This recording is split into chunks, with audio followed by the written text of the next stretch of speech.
നമസ്കാരം. KSRTCയിൽ പുതിയ പരിഷ്കാരവുമായി വീണ്ടും ഗതാഗത മന്ത്രി ഗണേഷ് കുമാർ രംഗത്തെത്തിയിരിക്കുകയാണ്. ഇലക്ട്രിക് ബസിന്റെ മാത്രമല്ല മറ്റൊരു കാര്യവും കൂടി ഇപ്പോൾ ഗതാഗത മന്ത്രി വ്യക്തമാക്കുന്നു. KSRTC നിന്നു പോയാൽ ജീവനക്കാർ പട്ടിണി സമരം നടത്തുന്നത് നോക്കി ജനങ്ങൾ സ്വകാര്യ ബസ്സുകളിൽ ഇരുന്ന് ചിരിക്കുമെന്ന് ഗതാഗത മന്ത്രി ഗണേഷ് കുമാർ. സ്ഥാപനം പ്രവർത്തനം നിലച്ചാൽ ജീവനക്കാരെല്ലാവരും പട്ടിണി സമരം നടത്തും. രാഷ്ട്രീയക്കാരും സാഹിത്യകാരന്മാരും വന്ന് സംസാരിക്കും, ഐക്യദാർഢ്യം പ്രഖ്യാപിക്കും. ഒരു മാസമൊക്കെ എത്തുന്നതോടെ അവരെല്ലാം പിൻവാങ്ങും. പിന്നീട് നിങ്ങൾ മാത്രമാകും. ഇതിനിടയിൽ സ്വകാര്യ ബസ്സുകൾ രംഗത്തിറങ്ങും.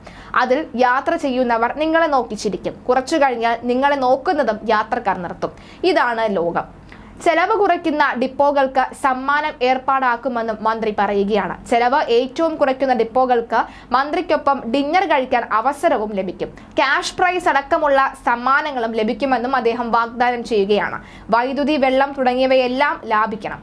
ഡ്രൈവറും കണ്ടക്ടറും ആവശ്യത്തിന് വിശ്രമിച്ചതിനു ശേഷം മാത്രം ജോലിയെടുത്താൽ മതിയെന്നും ഗണേഷ് കുമാർ വ്യക്തമാക്കി.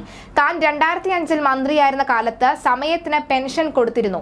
കൃത്യം 5-ാം തീയതിക്കുള്ളിൽ തന്നെ പെൻഷൻ നൽകാൻ തുടങ്ങി. വരമ്പത്ത് കൂലി കൊടുക്കുന്നതാണ് തനിക്കിഷ്ടമെന്നും അദ്ദേഹം വ്യക്തമാക്കി. ആവശ്യമില്ലാത്ത പോസ്റ്റുകൾ ഇനി KSRTCയിൽ ഇല്ല എന്നും മന്ത്രി വ്യക്തമാക്കുകയാണ്.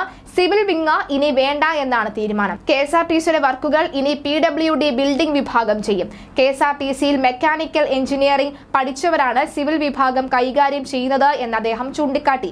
ആവശ്യമില്ലാത്ത ഒരു പോസ്റ്റുകളും ഇനി ഉണ്ടാകില്ല എന്നും വ്യക്തമാക്കിയിരുന്നു. ഇത്തരത്തിൽ ഈ സിവിൽ വിഭാഗം, KSRTCയിലെ സിവിൽ വിങ് വിഭാഗം വലിയ തോതിലുള്ള ചർച്ചകൾക്കൊക്കെ ഇടയ്ക്ക് വഴിവെച്ചിരുന്നു. മാത്രമല്ല സിവിൽ വിങ് മേധാവി അടക്കം സസ്പെൻഷനിൽ പോയ വാർത്തകൾ ഇതിന് മുൻപ് വന്നിട്ടുണ്ട്. എന്തായാലും ഇപ്പോൾ ഈ ഘട്ടത്തിൽ സിവിൽ വിങ് വേണ്ട. KSRTCയിൽ ഏതെങ്കിലും തരത്തിലുള്ള ഈ ബിൽഡിംഗ് വർക്ക് അല്ലെങ്കിൽ KSRTCയിൽ ഇത്തരം വർക്കുകളൊക്കെ തന്നെ PWD ബിൽഡിംഗ് വിഭാഗം ചെയ്തു തീർക്കുമെന്നാണ് വ്യക്തമാക്കുന്നത്. എന്തായാലും KSRTC മെക്കാനിക്കൽ എഞ്ചിനീയറിംഗ് വിഭാഗമാണ്. അത് പഠിച്ചവരാണ് ഇപ്പോൾ സിവിൽ വിഭാഗം കൈകാര്യം ചെയ്യുന്നത്. അതുകൊണ്ട് തന്നെ ആവശ്യമില്ലാത്ത ഒരു തരത്തിലുള്ള ഒരു പോസ്റ്റുകളും ഇനി KSRTCയിൽ ഉണ്ടാകില്ല എന്ന് വ്യക്തമാക്കുകയാണ് മന്ത്രി KV ഗണേഷ് കുമാർ.